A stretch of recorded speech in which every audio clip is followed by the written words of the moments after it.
Hi people, this is Rima Desai. We have been talking about my psychology series. We've been talking about personality disorders, and one of them that I spoke about 2 weeks ago was narcissism and gaslighting.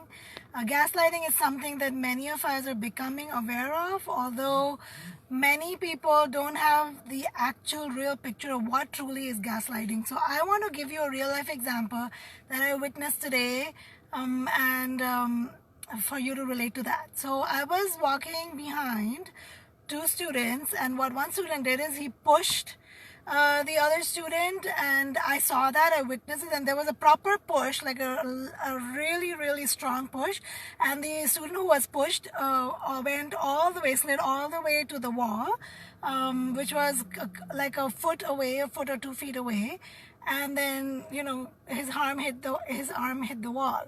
So what I did, and I know both the students, so I immediately asked the student in front of me who was pushing. I said, "Why are you pushing your brother?" It was his brother. And the moment I said that, this student who knows me very well started banging his books on the floor, banging things in his locker. Like, there was a major outburst of anger, and he's like, "I didn't do that, and what makes you say I did that? I didn't do that." And he started screaming and yelling and throwing things. And this was a classic example of, this is actual real gaslighting. It is not casual bullying. It is bullying, but it's a very, very serious form of bullying, where in gaslighting what the person does, it's a very classic trait of narcissism, and also parts of, like, even without narcissism you can do gaslighting, is where you have clearly done something wrong to another individual, and then you will not even admit it, but in fact put the fault on the other person from proving you wrong. So he started even telling his brother, like, "No, you're you're blaming me for no reason. I didn't do it." And ideally, if you go to see, there would be no other way to explain what he did except describe what I saw, except telling him that I saw it with my eyes. So in gaslighting, they're going to make you doubt yourself, doubt what you said, and put the blame on you. And they're going to do it so tactfully, like this behavior that he was showing. Luckily, his brother knew that he does this. So he said, "Oh, he's just doing this to make me feel bad." And what the student was doing is getting attention of everybody else around, throwing the blame on me, the teacher, and the other student, by acting in a way as if he was distressed by our behavior, when clearly he was the person at fault. This is an excellent example for you all to know, to teach your children. Gaslighting happens in the real world. It happens every day. And for this child, I don't want to blame the child in the sense that the child is just doing it.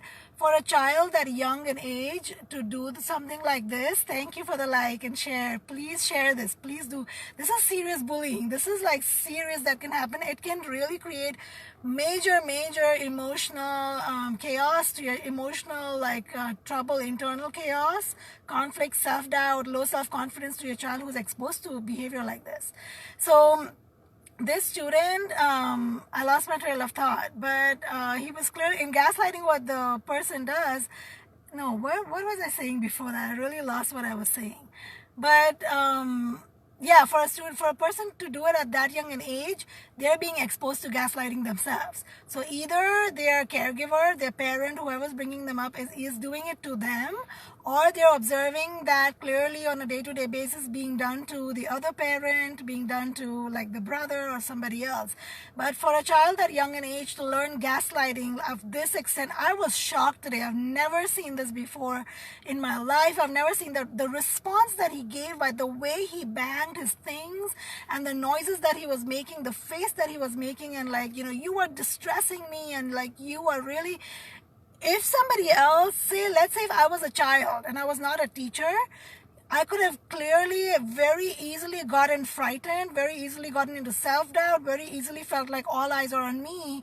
And that's the tactic of of gaslighting, where you're like, "I'm totally going to throw the blame on you so that all attention is on you, and you even don't know what to argue back with me." So just a quick video building on it's a very classic trait of narcissists, people who have narcissistic personality disorder. They do it day in and out. And for you, there are people who live with narcissists and they don't know, or they know and they say they're still, it's a very unhealthy relationship. That's abuse. That's actual real emotional abuse that you can fight in court. If your spouse is doing something like this regularly, that is emotional abuse that you can file for in court. You just have to have everything jotted down. You have to have the record straight. So I wanted to share that I am going to my tutoring session. Thank you for listening to me. Please share this video. Please share this information, and let me quickly tell you, how do you fight back, or what is the solution? The solution here is with somebody who gaslights and who is a narcissistic. Do not argue. They thrive on the fact that you're going to argue, so that they are going to continue arguing with you and keep you in the self-doubt. They want that you feel powerless. That's their aim. It's really, the aim is to very clearly make you the victim and make you feel so powerless and be so merciless towards you. So there, what I did is, you're going to stop. Like, after 2 requests, I said, you're stopping right now, or we're going to the front desk and you're going to be in trouble. So I had to really come down very hard and harsh to the student. And the moment I said that and he realized that he's going to be in trouble, immediately, in a second, his expressions changed, his behavior. He's like, I'm sorry, I'm very sorry, I'm really sorry, I will not do it again. So I had to threaten him back in a way, but I had to do it in a way that he could sense that I am not powerless here. I am the one with the power and not him. So in gaslighting, sociopaths are very good at gaslighting. They are going to try to keep you under their power. So do not argue. Either you walk away. So just don't put fuel in the fire. Just walk away, even though you feel miserable. If you continue arguing, you're going to feel even more miserable. Or just announce something in a way that they feel like there's nothing to argue here. Like, this person I cannot override this person, or this person won't be convinced. So, like, make a statement, we call it drawing boundaries in psychology. You have to draw boundaries, or you just walk away. So that is the solution. Teach your children. That's a great solution for bullying in general. The person who wants to bully you thrives on the fact that you're going to continue listening to them, arguing with them, following their orders, being their prey. And that's why people who come off as very charming oftentimes are bullies, because they're very charming because they love attention. Bullies and narcissists and people who gaslight, they love attention. That is their food. That's like the parasite that's like, it's living on that, in your body. So yeah, and then I think we should talk a lot more about bullying. That's a great eye opener for me of how other students, I'm so happy that I was there for the other student. Like, God must have decided something, right, that I was right behind him.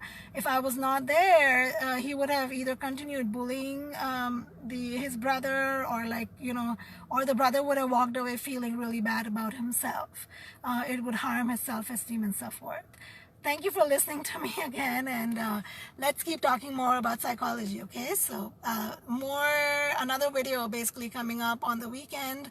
We're going to be talking about eating disorders this time. Bye-bye. This is Reema Desai signing off.